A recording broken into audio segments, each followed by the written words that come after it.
My name is Ruby. I'm 32 years old and live in a small town in Colorado. I have 2 children, Ella 8 and Max 6, and a marriage that has lasted nearly 10 years with my husband Logan, who is 34. Our family life was never what you'd call perfect, but it used to be stable enough for me to hold on to. We had old routines that felt safe. Dinner at 6, folding laundry together on Sunday nights, cartoons on Saturday mornings. Logan was never the romantic type, but he used to be the kind of man who got the kids to school on time, changed the light bulbs, and picked up milk without me having to remind him. He didn't hug me every day, but he always checked the locks before bed. It was the kind of boring peace I accepted. Because the world outside was even more exhausting. Both our families lived nearby. My parents were 3 blocks away, and Logan's mother popped in whenever she wanted with the excuse of just passing by.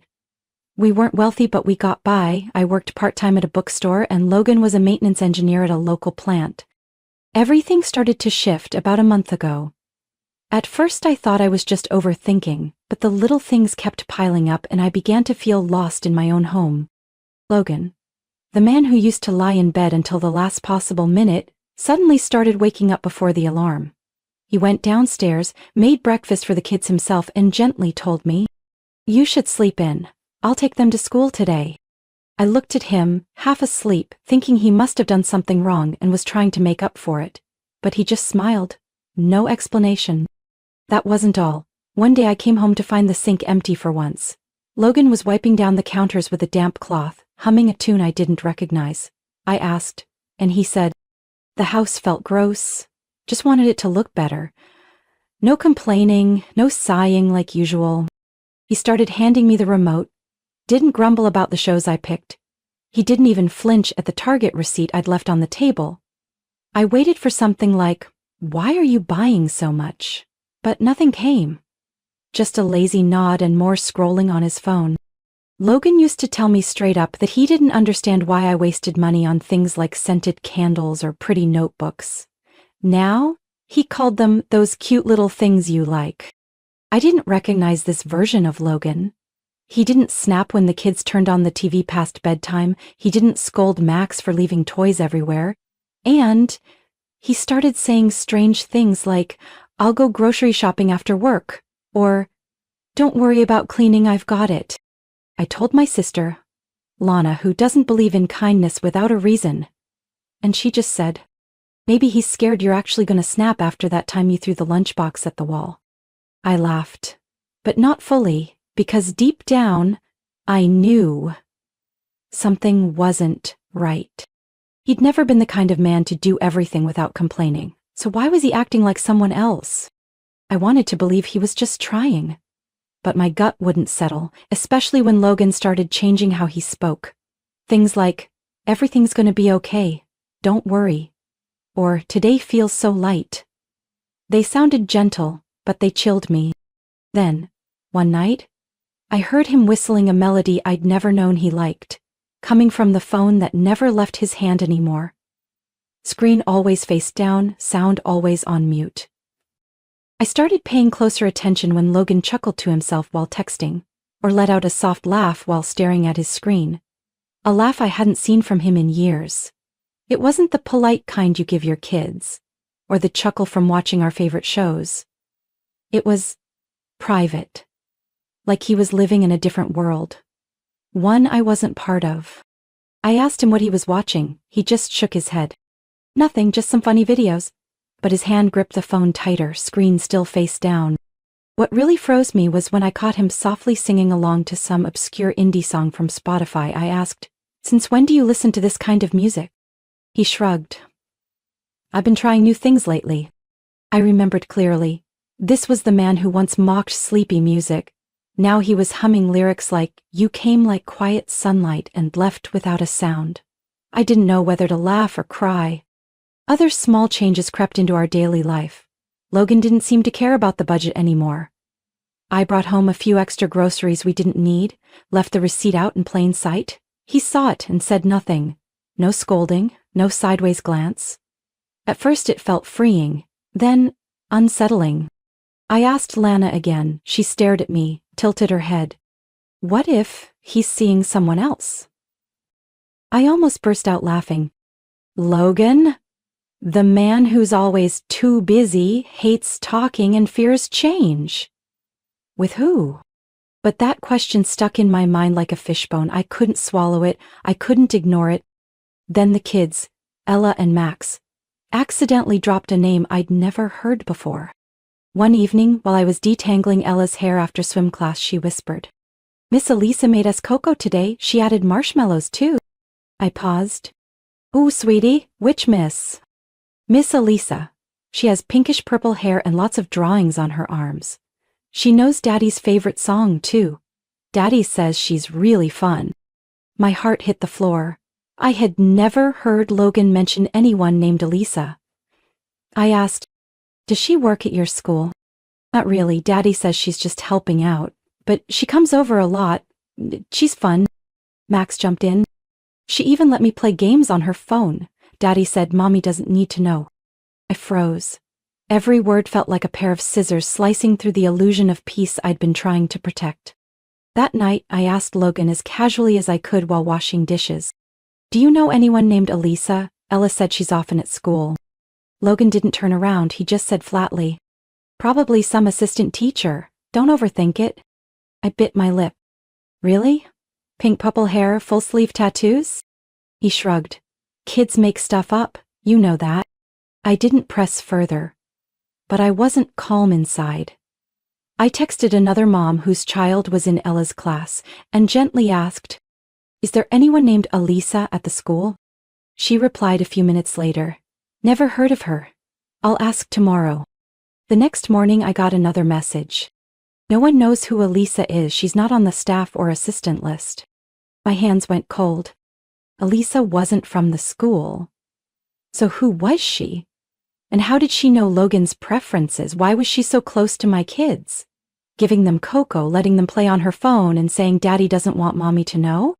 All the scattered clues started to form a picture I didn't want to face. That evening, Logan said he was stepping out to grab some groceries, but instead of driving off, he stood outside his truck, texting and smiling. I watched from the kitchen window, a knife still in my hand, slicing onions, and for a split second, I realized that smile hadn't been meant for me in over a year. I'm not someone who gets blindly jealous, but something deep inside told me, if I didn't find out the truth soon, everything would collapse before I could prepare for it. It happened on a Saturday afternoon while I was rushing to pack snacks for Ella's friend's birthday party. I had already bought cake, candy, and juice, but forgot the specific box of cookies Ella insisted on bringing because Kate likes them. Logan was supposedly grocery shopping, so I had to manage alone. I opened his truck, his old pickup that he usually parked at the end of the yard, to grab the cooler and water bottles for the kids, and then, while rummaging through the glove compartment, my hand brushed against something unfamiliar. A phone. Not the one he used every day, not the iPhone he always had face down each night. This was a different one. Black, older, no case, no screen protector. At first I thought it was an old backup, but when I pressed the power button, the screen lit up. No passcode. I glanced toward the house. Logan wasn't back yet. My hands trembled as I opened the messages. The name at the top made it hard to breathe. Elisa. I didn't have to dig far. The texts jumped out at me. "I miss you. The kids are adorable. Max keeps asking if I'll come back. I just want to hold you and disappear from this place. When are you going to tell Ruby? We deserve a fresh start." I scrolled, fingers stiffening as I saw the photos. Pictures taken inside a car. Elisa in the passenger seat, head resting on Logan's shoulder, her pink-purple hair vivid, tattoos stretching from wrist to shoulder. Her face glowing. And him. He was smiling. The kind of smile I once believed was mine. Another photo, the two of them at a park, in the distance, blurred but unmistakable, were Ella and Max on the slide. I felt sick. I don't know how many screenshots I took. My hands kept shaking, but I kept saving every piece of evidence to my own phone. I saw a message from 3 weeks ago, when I was sick in bed with the flu. "Don't feel guilty. She doesn't care anymore. Always complaining, always tired. I only feel human when I'm with you." So I was complaining, huh? And he felt alive with another woman while I did the laundry, made dinner, and soothed our kids to sleep? I sat frozen in that truck for nearly 10 minutes. The kids were inside watching cartoons, unaware. I, the wife who once thought she was strong, now sat in an old pickup clutching a phone and the crumbling remains of my world. I walked back inside, evidence clenched tightly in my pocket. Logan had just returned, carrying grocery bags from the convenience store. He walked into the kitchen, calling out like nothing had happened. "Did someone remember almond milk?" I said, "When did you get a second phone?" He stopped, looked at me, then gave a weak chuckle. "What are you talking about?" I pulled the phone out and placed it on the table. The screen was still lit. "This one. The messages, the photos, Elisa, everything." He stood still. No denial, no excuses, just closed his eyes for a moment and sighed. "I was gonna tell you, I just didn't know when." I let out a quiet laugh. "You found time to laugh with her, to take her out with your kids, but not to talk to your wife?" He set the bags down and said slowly, "You're always like this, heavy, you don't let people be themselves." I turned and walked out of the kitchen. My hands were still shaking, but my heart wasn't afraid anymore. I don't remember how much I slept that night. Maybe I didn't sleep at all. But the next morning I got up earlier than usual. The kitchen still smelled faintly of the coffee Logan had made the day before, but I didn't touch it. I got the kids dressed, made breakfast like always, and tried to keep my voice steady when I said, "Put on your jackets, it's cold today." Logan didn't say a word. Maybe it was because of the message I sent last night. Maybe because he hadn't figured out how to twist everything into being my fault yet. I waited until the kids got in the car, then I turned to him and said, "I won't be sleeping here tonight." Logan frowned. "Ruby, you're overreacting." My gaze didn't waver. "You want me to stay calm? I've been calm for a whole month while you let some strange woman get close to our kids, brought her into this family like I was the outsider." He raised both hands, his voice lowering. "You always do this, always criticizing, always pressuring. You're always tired, always saying no one helps you. I just needed someone who made it easier to breathe." I let out a dry laugh. "So the solution is to lie to your wife, get a secret phone, and whisper sweet things to your mistress in the car?" Logan turned away, rubbing his head. "I never meant to hurt you, it's just I don't feel like myself in this marriage anymore." There was no anger in my eyes anymore, but with a hollow ache that went all the way down. "Well, now you're free. You're the one who walked out of this marriage, not me." I packed what the three of us needed in silence. The essentials, clothes, a few of Max and Ella's favorite toys, some of the bedtime books I used to read to them. I left the wedding photos hanging on the walls. I didn't need to carry any more illusions with me. I called Chloe, my sister, the one who used to mock Logan during our first year of marriage. She just asked, "How soon do you need me there?" 30 minutes later, I was in the backseat of her car, looking at the house I used to call home every day. Now, it was just an empty shell. Ella rested her head on my shoulder and whispered, "Where are we going, Mommy?" I stroked her hair and answered, "We're staying at Aunt Chloe's for now, just for a little while. Everything's going to be okay." Max sat in the back seat, gripping his toy dinosaur. He didn't say a word, and I knew even at his age, he could feel something big was changing. That night, after the kids were asleep, I sat in the small guest room at Chloe's house with the old laptop she gave me. I started doing things I never thought I'd have to do. Changed passwords, logged out every device with Logan's name, sent a request to temporarily lock our joint bank account, and transferred my portion to a newly opened account. Not out of revenge, but because I knew if given the chance, he wouldn't hesitate to take everything, emotionally, financially. I sent Logan a single message. "I left enough for your half of the mortgage this month. I've withdrawn the rest. If you want to spend money on someone else, use your own."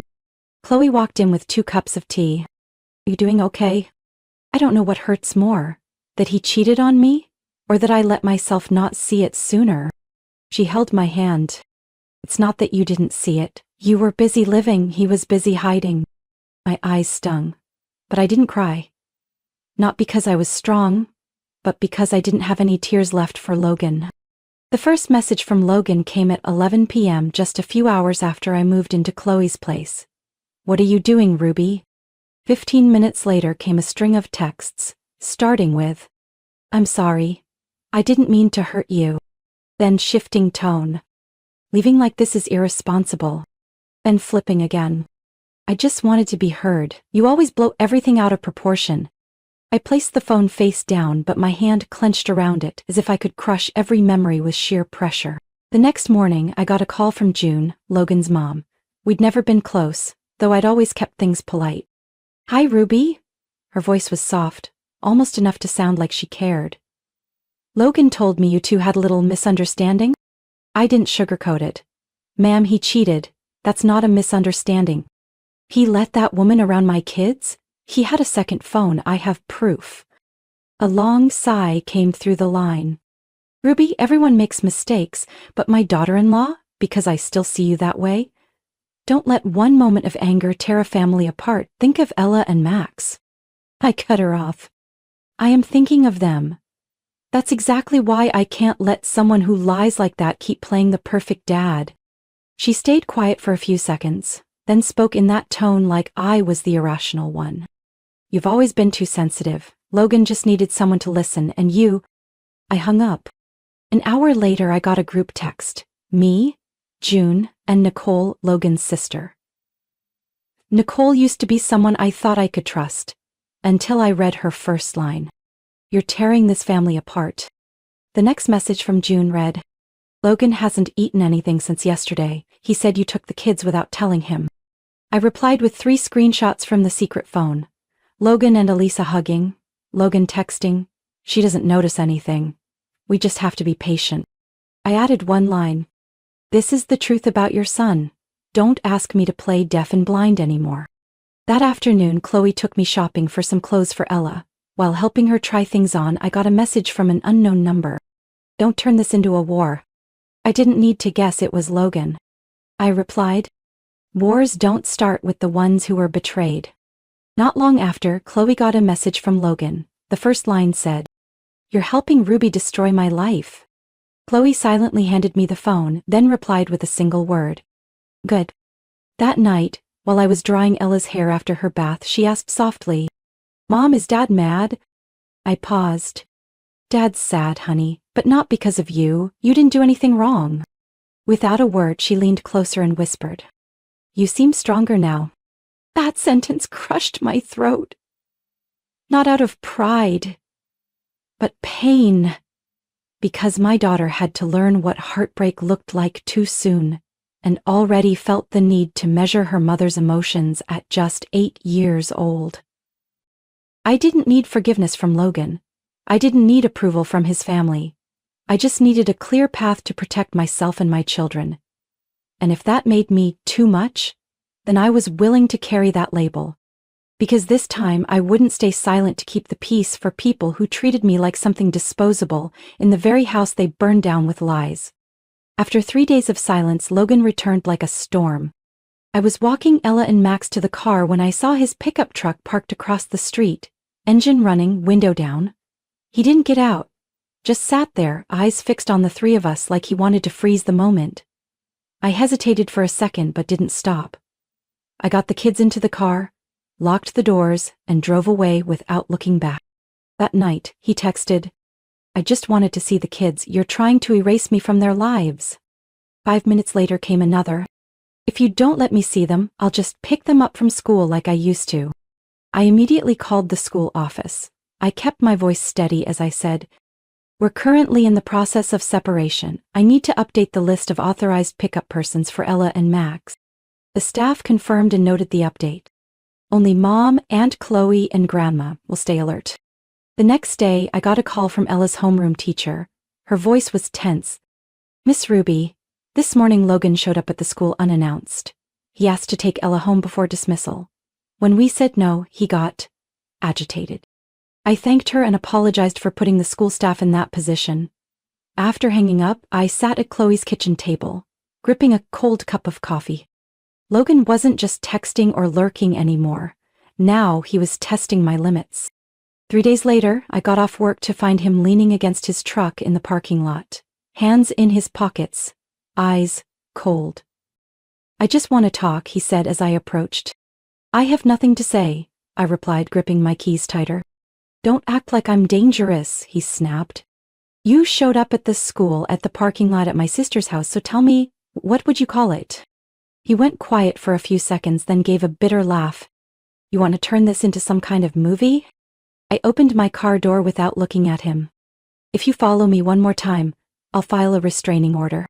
I wasn't bluffing. The next day, I went to a lawyer's office and started the paperwork. I didn't want my kids growing up in constant tension, but I also couldn't let this man believe I would keep giving in.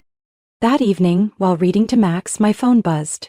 A message from an unknown number. Hi Ruby, this is Elisa. I know I shouldn't text, but I need to tell you the truth. The next message followed immediately. He told me you two had been separated for a long time, that you didn't care anymore. I believed him. I didn't know anything about you or the kids. I scrolled down, reading every word slowly. I only realized how wrong everything was when I met Max. He asked if I was his new teacher. I couldn't answer. I stepped out onto the balcony, took a deep breath, then typed slowly. You don't owe me an explanation, but you knew who had a wife, a family, who was lying. You're not as naive as you think. Elisa's final message came a few minutes later. I've stepped away. I'm disgusted with myself too. I wish you peace. I left it there. No reply. No need to toss more words onto a dying fire. The tension kept escalating all week. Logan shifted into the pity phase. He started sending crying texts, saying he couldn't eat or sleep, that there's no point in living after losing my family. Chloe's eyes searched mine, worried. Do you think he'd do something reckless? Erkenbag, I shook my head. Logan loves himself more than anyone. He's not reckless, he's just dramatic. I began logging every call, every message, every time he showed up unannounced. The lawyer advised me to document everything in preparation for the upcoming custody hearing. I filed for legal separation on Ella's 8th birthday. Not because I wanted to tie that memory to something bitter, but because I was exhausted from pretending to be the patient wife, the gentle mother, while the man on the other side had used every trick in the book to manipulate me through guilt and anger. I prepared the documents quietly, handing my lawyer all the evidence, photos, texts, logs of Logan showing up at school without permission, call records from unknown numbers in the middle of the night, and a detailed journal of his behavior over the past 6 weeks. She met my eyes, voice calm. This is a very strong case. The next step is he'll fight back hard. And she was right. Less than 48 hours after receiving the court summons, Logan sent a nearly 7-page response to my lawyer. He requested a 50-50 split of all assets, including the car I used and the savings I had built separately from my part-time job. Worse, he demanded joint custody of the kids. I wasn't surprised, but it still sent a chill down my spine. In his petition, his lawyer argued that Ruby has shown signs of emotional instability, having relocated the children without proper notice, and that restricting paternal access constitutes hostility and harms the children's emotional development. I let out a dry laugh. Chloe slammed the table. He's serious? After everything he did? I exhaled, grabbed the phone and called my lawyer. What's our response? She replied calmly. No emotional reaction, we have the facts, and the court will see them. At the first hearing, Logan showed up in a wrinkled suit with dark circles under his eyes, trying to look miserable. His mother, June, sat silently behind him the whole time, saying nothing. Nicole didn't come. His lawyer repeated the same points, that I had removed the children without notice, that Logan was a devoted father being kept from his kids due to misunderstanding. I didn't speak, I simply held up my phone and scrolled through the photos, the messages, the school notes, and the incident report from the parking lot. I didn't need to argue. The truth spoke for itself. The judge looked at me, then turned to Logan. Do you know a woman named Elisa? Logan glanced at me and nodded slowly. Do you confirm that you allowed her to interact with the children without the mother's consent? Yes, but... No, but... The room froze. Logan slumped in his seat and exhaled heavily. June turned away, staring at her hands. She didn't say a word from start to finish. A temporary ruling was issued afterward. I would have primary custody. Logan was granted supervised visitation. Regarding assets, most of what I had built or kept in my name was recognized. The 50-50 split applied only to the marital fund. And I had left enough for him to live decently if he knew how to manage it. After the hearing, I heard nothing from Nicole. No calls from June. The sarcasm, the blame, the "you should think of the kids," all vanished. Maybe because they finally saw the truth. Or maybe they were too busy comforting Logan, who began posting vague things on social media about being betrayed by those closest.